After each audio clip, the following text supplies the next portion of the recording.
Come in and lend us your ears. The revolution towards achieving better hearing health starts here, with us at Regain Hearing. Regain Hearing, regain clarity and learn how to listen again. Hello and welcome to another Regain Hearing vodcast. I'm Glenn Thompson. Nice to have your company and thanks so much for joining us. Today you might be wondering, well, where's Lee Fletcher? Lee, of course, the main man behind Regain Hearing, along with his lovely wife, Lindsay, of course. We'll chat with him a little bit later on in this particular series. But Lee is very busy today. He's with a patient. So I'm on my own with Fiona. Fiona, you were a patient, and welcome along to the vodcast. Nice to see you. Thanks for joining us. You had hearing issues, didn't you? Yes. You came along to Regain. They helped you. Take us on your journey, if you wouldn't mind. Just start at the very beginning. So it happened for me in March 2023. I'd got COVID for the third time, and I had an ear infection. And then one night, I just heard the sound of tinnitus, and my ear infection was quite severe. I ended up in hospital, and I was given very strong antibiotics.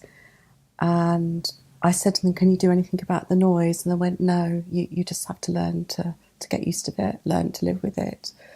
So I was hopeful that once the ear infection had cleared up, that it would get better. But unfortunately, it didn't. And I do remember when I was sitting in A&E, it was super, super loud. It was like off the scale. It was like a 10. And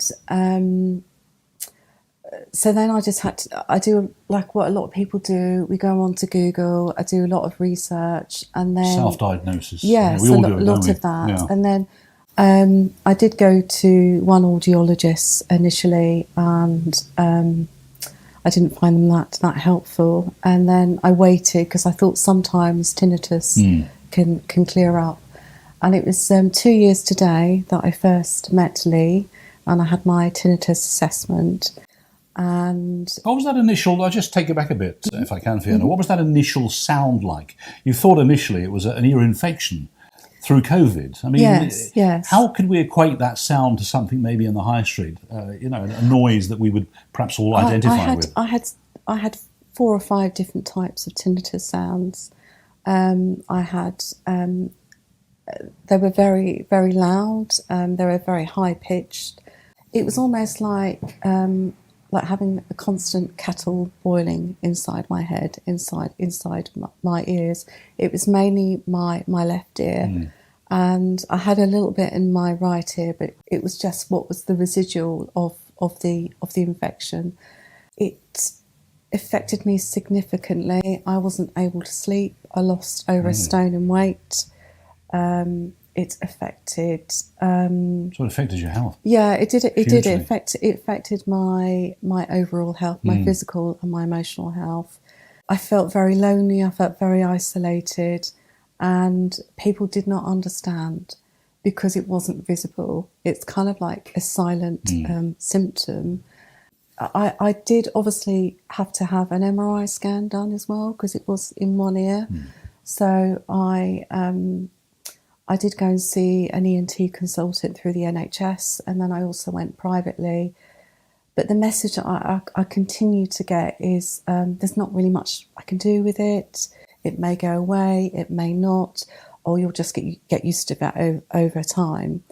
So for me as a patient, when I'm sitting with this screaming noise in my head, which it was at times, I thought, how am I going to live with this for the rest of my life? I thought, no, I've got to do something about it.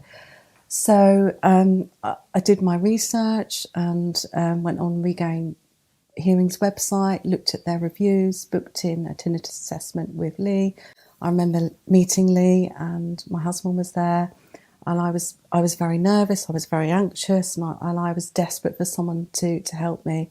And Lee did the assessment and said to me, "I think we can help you, Fiona." And that was life-changing for me. And he talked me through my hearing test results, my audiogram, and he said, "I think I can do something to help with the hyperacusis and the tinnitus." He talked through the hearing aids that could be specially programmed, and it was a lot to take in that day, and it's quite a big investment to make in these specialist hearing aids that I needed for my tinnitus and hyperacusis. So I went away and thought about it. Sadly, a couple of weeks later, I had a bereavement and my tinnitus was off the scale. And that was the stress, presumably. It was the stress. Yeah. I'd sadly lost my father, right, so unexpectedly. So I needed to be able to get through the funeral. So I remember ringing up Regain Hearing, and my father died on the Saturday, and I had an appointment with somebody a couple of days later. Mm. And I remember it's another significant day when I had my hearing aid fitted.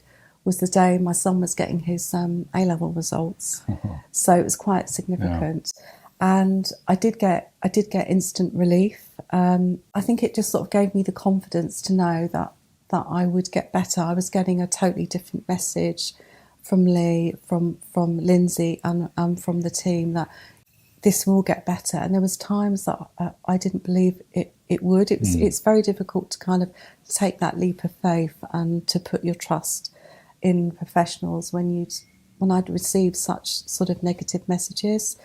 Initially, the hyperacusis did take a little while to settle down, and I was seeing Lindsay weekly, and we were changing the program on the hearing aid, and gradually it just got better and better. And I would say in December 2023 is when I started to experience periods of silence. Wow.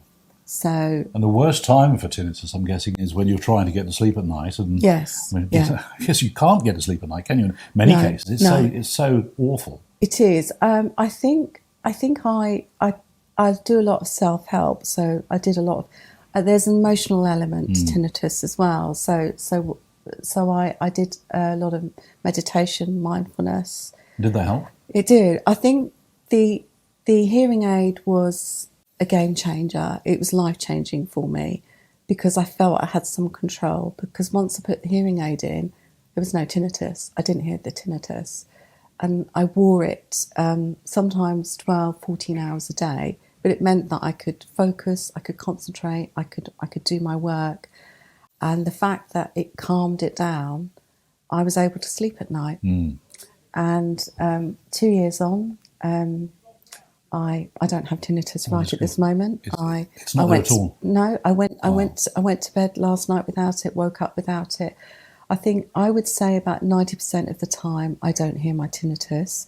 When it comes back just very minor, but I make sure that I wear the hearing aids for a couple of hours a day. So that's what you have to do. You have to wear that for a few hours a day. Well, I think so. Just to make sure that you keep it at bay, and obviously it's retraining the brain as well, and that takes time. But I think it's helped me with the habituation. But I mean, the fact that I'm talking to you today in a quiet room and I don't hear my tinnitus is amazing. That's brilliant.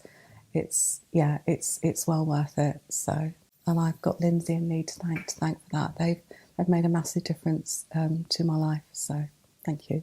That's an amazing story, Fiona. But you mentioned earlier hyperacusis. I mean, perhaps you can explain more about that and how it affected you. Well, hyperacusis for me was that I had an extreme sensitivity to noise, and I'd never ever experienced anything like it. It felt like a physical pain inside my ear that I couldn't get rid of, and I was sensitive to all kinds of noise. I couldn't have the telly on. I couldn't listen to music. I found it very difficult going out to restaurants, socialising. So I withdrew into myself and kind of isolated myself. What made it even more difficult for me is that my son is studying music and English at university, and he plays the violin, and he plays it to a really high level. And there was one concert that I had to see him perform his last concert at Trinity in London, And this is when the hyperacusis was at its worst. I couldn't sit through it. I had to keep getting up and going out. Disappointing. So it was, I'd never experienced anything like it. So I had hyperacusis and tinnitus, which is a terrible combination. And so how does the hyperacusis, how does that exacerbate the condition then? I mean, you say you couldn't hear music, you couldn't listen to music, you couldn't have the television on. No. What does it do to your hearing? To those of us that don't know. It made everything seem incredibly louder in my head. Like somebody turned the volume up, basically. Yes, inside. Like somebody turned up the volume inside my head. Even the noise outside in the street I would react to it. My body would have a physical sort of reaction to it, and that I just needed to be in a really quiet room on my own, because if I went out, say I couldn't listen to my son play the violin, because if he played the violin, it would cause the sensitivity to become worse, and also I had pain as well, and that's unusual. I'd never experienced anything like it, to have that physical pain inside my ear, and you can't take any medication for it. But the remedy to hyperacusis is sound therapy, and you're afraid of it. So then you have to have a different relationship. So Lindsay told me what to do with my sound therapy. We programmed the hearing aid. So then the way the hearing aid was programmed, it soothed the hyperacusis, it soothed the tinnitus, and as I was becoming better and better, I then set myself a goal, and I set myself a goal to go and watch my son perform, to go to a ballet, and I hadn't done that in sort of nearly a year because of how bad the tinnitus and hyperacusis was, and I got musician earplugs to wear, and this is another thing that Regain Hearing offer, and I got them specially made, and it gave me the confidence and the safety to know that I was protecting my ears. And it's not until you go through things like this that perhaps you become overly worried. When those kind of things never used to bother me. But I do remember going to the ballet last Christmas with my son, and we were quite near the orchestra, more than I'd anticipated. But I didn't worry about it, and I enjoyed it. And it didn't. My hyperacusis was settled. The tinnitus was settled. I can now hear my son play the violin at home. Fantastic. Whereas before I couldn't. Yeah. I'd have to go outside because it was loud. It's a loud instrument. It's so interesting when you're told there's nothing you can do. There is an awful lot that you can do. You can do with tinnitus, and audiology helped me massively. But like I said, I've done a lot of work on myself. And another thing, a modality that's helped me, is cranial sacral therapy, which is a very gentle therapy, and that works on the nervous system. And I think because I was able to calm my nervous system, as also wear the hearing aid, the tinnitus has gradually reduced, and it's I would say that I'm definitely in the abatement stage of my tinnitus. Wow, so that's something, isn't it? That really is. Yeah. And thanks to Lindsay and Lee and the team at Regain. Totally, fantastic results for you. What would you say to anybody, what would your advice be to anybody who is suffering tinnitus? They're going through it, they feel that maybe they're on the edge of it, it's coming on, the onset of tinnitus. What would your advice be? Don't ignore it, presumably. Do something about it. I think what I'd say to people is there is a lot of help out there, but it's important that you do your research and you get the right people to help you. And don't believe the message that the medical professionals tell you there's nothing you can do. You'll get used to it and learn to live with it. There's so much more that you can do. And Regain Hearing has helped me massively, and they've been on this journey now with me for the past 2 years, and the fact that the aftercare is phenomenal here, it's excellent. And anytime that I had any issues, I would ring somebody up, and they were so responsive, and they they really care. They really care about their patients, and they want to do the best for you, and they want you to have the best possible results with the products that they use. And I think what's unique about them is that they are independent. They're a family-run business, and also they build on the relationship. So it's very relationship-based, which works. It resonates very well with me. I've built very good relationships up with Lee and Lindsay, and Lindsay's has looked after me along this journey. So, and how often do you have to come back for maybe a bit of a check to make sure everything's okay? Is that a regular thing? I could go a lot longer, but I think because I do enjoy coming in to see them. So I see Lindsay. It's a bit of a social. Yeah, it is quite social. I see Lindsay about every 8 weeks, but I could leave it longer. Okay. But I enjoy sort of coming in and seeing the staff. Yeah, it's a really lovely environment, and they really do care. You mentioned just now, Fiona, about sound therapy. Presumably everybody has a different form of sound therapy. What was it like for you? Tell us about that sound therapy. What exactly is it? Well, the sound therapy that I had, I needed a specialist hearing aid because of my tinnitus and hyperacusis.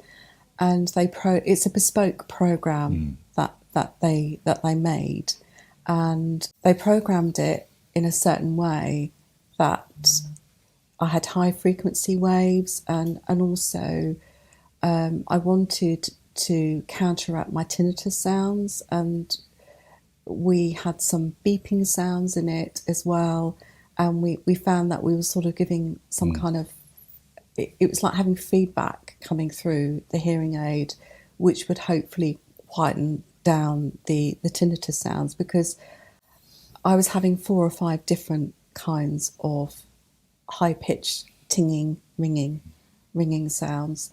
And the program that Lee developed, they programmed my hearing aids specially for my kind of tinnitus. So it is it's not one size fits all. Everybody's different. Everyone's different, and that's the key thing about Regain Hearing is that they are specialists in tinnitus management, and the program I had was individualised and bespoke to my tinnitus and to my hearing loss, and that is the critical point, because I had tried a hearing aid somewhere else, but that didn't do anything for me. It was the program that was set up for me that helped me. And when I played the program, which I did, I had the program on for several hours a day. When I took my hearing aid out, I didn't hear the tinnitus. I had hours without the tinnitus, and over the time, I'm having days without it. The fact that I could sleep, I could focus, I could concentrate. It's incredible how it changes your life, isn't it? It is, because obviously I don't hear the tinnitus sounds anymore. I do get occasionally a little bit, but it's more of a fizzing kind of sound. It's not the tinging, high pitched sounds, kettle whistling sounds that I did have. I can actually sit in a quiet room now and not be bothered by it, whereas before I'd have to have music playing throughout the house. You probably got to a point, didn't you, where you dreaded being on your own or in a quiet area. Yeah, it must have been a dread there for you. It was a dread. Yeah. It was a dread, and obviously, when I went out anywhere, I couldn't sit underneath a speaker. So even in my environment, I'd look around, become a bit hypervigilant. Where's the noise coming from? And I was never like that. So it's not until you've gone through it do you realise the impact it's had. But the hearing aid meant that I had control, and I knew it was set up especially for me and tailored to me. Well, we will be talking to Lindsay from Regain Hearing very shortly about the hearing aids and those programmable aids that they have for you. But thank you so much for your story. Fascinating, and I'm so pleased that you are so much better now and not suffering that tinnitus that you had suffered in those, 2 years ago now. Yes, yeah. Brilliant. Fiona, thanks for joining us. Thank you. And thank you for joining us. We'll have a chat with Lindsay very shortly. So hi, I'm Lindsay from Regain Hearing. I'm based in the Maidstone practice, and it's really lovely to have Fiona with me here today. I've been working with Fiona now for a couple of years alongside Lee, so we know each other really well. And I think it's really important today that you've come along, because I think for patients suffering with tinnitus, it's really interesting for them to hear the story of someone who has potentially sort of overcome it and now you're getting relief from it. And I wanted to talk about your case because you're very interesting in that, you know, when you came in, we did your hearing test and you actually would be diagnosed as no hearing loss, which is, you know, quite unique, yet you still have tinnitus. So what did we find? I mean, if you talk a little bit more about what we found with your hearing that was very unique. When I had my hearing test done at Regain Hearing, it found that I had high frequency hearing loss, which actually matched my tinnitus tone. Mm-hmm. And it was 80 hertz. It was over 8,000 hertz. 8,000, yeah. 8,000 hertz.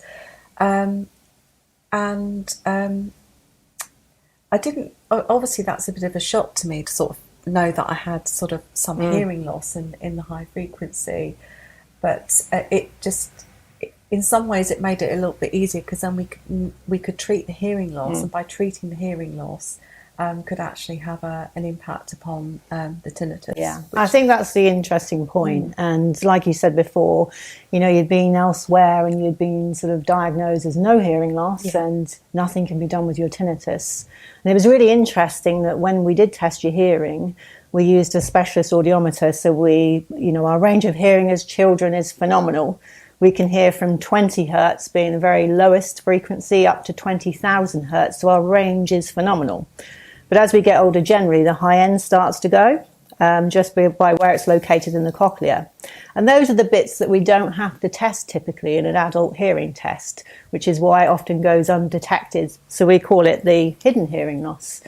So first part of your journey was to test your hearing up to 20,000 hertz and see, are there any clues and cues here as to why you might be experiencing your tinnitus? And we did find, you know, when you go beyond the standard audiometric testing, we found a significant drop in your hearing above the frequencies that we need for general conversation. And that's where we started to explore what we could do with your tinnitus. So, I mean, even though you've found that you can hear quite well in groups and background noise without the hearing aids, what they're actually doing is starting to stimulate those areas that typically we wouldn't be able to get to, and that's what's helped to desensitize your tinnitus. It was helpful that Lindsay was able to explain this to me, and because I always think it's very helpful to have an explanation of what's happening with your hearing loss and how that can impact upon your tinnitus, and by wearing the hearing aid, how that can assist you. And it did, because because I had hyperacusis, didn't I? And the sensitivity to noise and tinnitus. You were challenging, and there's a couple of factors there. So the first thing we tried to get to grips with is the tinnitus element. And as you said, there's 4 different tones. And a lot of the challenge, and this is where the sort of skill comes in and why we need to have that continuity of care with you, is that we're generally searching for 4 different areas in the cochlear region that may be worn, I suppose, where there's some wear and tear that we need to start stimulating the neurons again. Because we know in most patients with tinnitus, there is more neural activity in the brain than there is with someone without. So half the battle is finding, okay, which frequencies might be responsible for that? And if we can find them, then that puts us on a good route to doing something about it. So it's trying to find the underlying cause. And that's why it needs so many sort of visits, and eventually we get maybe 1 or 2 elements of the tinnitus start to dissipate. And then those last bits that were the ting-tong that you had, the challenging bits, as you said, that were harder to get to grips with. Yes. Was that the last element? I think you said that was, it was remaining of your tinnitus, wasn't it? Yes, I had one particular sound. It was a ting-tong sound, as we named it. And it's amazing how after a couple of months the sounds began to dissipate, and the last one was the ting tong one, and I haven't heard that now in a while. And it's when you begin to not hear your tinnitus and not hear the different sounds, it's almost like something magic has happened. and it's lovely to be able to come to my appointment and say, oh, it's gone. It's absolutely gone. It's incredible. So, yeah.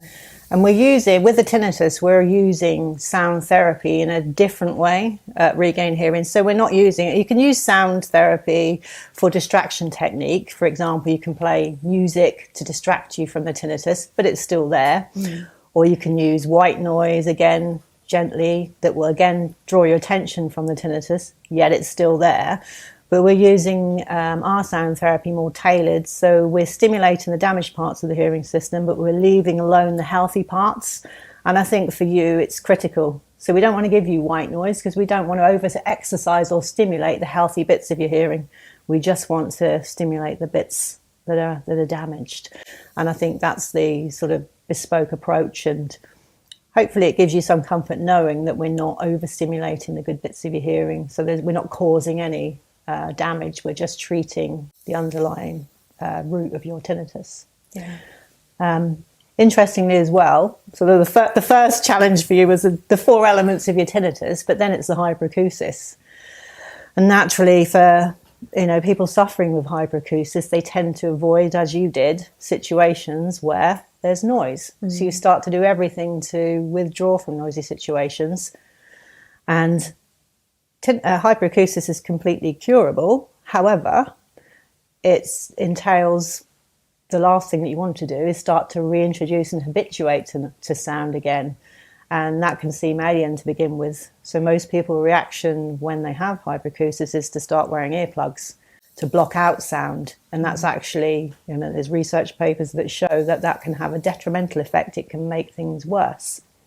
And whilst you should protect yourself from loud sounds, you do need to overcome hyperacusis eventually, we need to introduce low-level sound and then increase it over a period of time so that you can start to tolerate those noisy environments again. So where would you say you're at on your journey with sort of overcoming the hyperacusis? I would say that it's completely gone for me now. That's amazing. Yeah, I don't have any of that sound sensitivity, and I don't have any pain in my ear, and I can go into restaurants now and I can have a conversation, whereas I would avoid them because I found them too noisy. And I can hear my son play the violin without running out of the house. That's amazing. I tell you, one of the things I noticed with you and we do with our tinnitus patients, and I said, when you have tinnitus, you wear it. Yes. And I could tell when you're having a bad day because you wear it and you can see it, and it sort of physically manifests in you. You can see the stress. If someone's in pain, and you can see it in their physical being. And I know that for you, I could tell, when we're starting to get a grip of it and tinnitus is quietening, you look more vibrant, you look fresh, you look happier. So you are sort of wearing it now, and you can see how far you've come. And it's really, I know it's been a kind of emotional journey for you, but again, for us as well, when it's so rewarding when we start to get to grips with it, and it's really emotional when you start to overcome it and you achieve your goals and it changes your life. And that's really, why we do what we do. And we try and get people on board in our team that don't just want to do the basics of audiology, but enjoy that journey. No matter how long it takes, we're with you all the way. And we'll commit to, helping you achieve your results. And that's why we do it. And, that's a journey for us. And what's lovely as well, what I want to introduce with your case, Fiona, is that because it has had such a profound impact, you're actually looking to change your career as a result, because you want to help more people with tinnitus. I do actually. And Lindsay's saying that wearing it, I did wear it. I remember coming in to see you, and I felt sometimes I looked grey in my presentation, and when things start to get better, it's just amazing just to have that relief. And I'm sort of looking at sort of retraining to be a craniosacral therapy, because I've had a lot of that therapy, and it's a very gentle, hands-on therapy that actually calms and relaxes the nervous system. Because I think it's helped me on my tinnitus journey, and I think a lot of other people can benefit from it. So, I think that's really important, because the auditory system and the limbic system are interlinked, and we know that if you are stressed or anxious, then it's going to work against the therapy that we're doing. So we know that if you're tired, you're stressed, you're anxious, then it's going to make your tinnitus worse. And when you're feeling stressed, your tinnitus gets worse, and because your tinnitus is worse, it's going to aggravate the stress as well. So it gets into a vicious cycle. Yeah. So I think the two work alongside really well. So the tinnitus therapy, I liken it to your physiotherapy for the ears. We're starting to fire up the neurons again, desensitize, but at the same time, it's a bit of a lifestyle change as well, isn't it? It's starting to learn to soothe your limbic system as well, and yeah.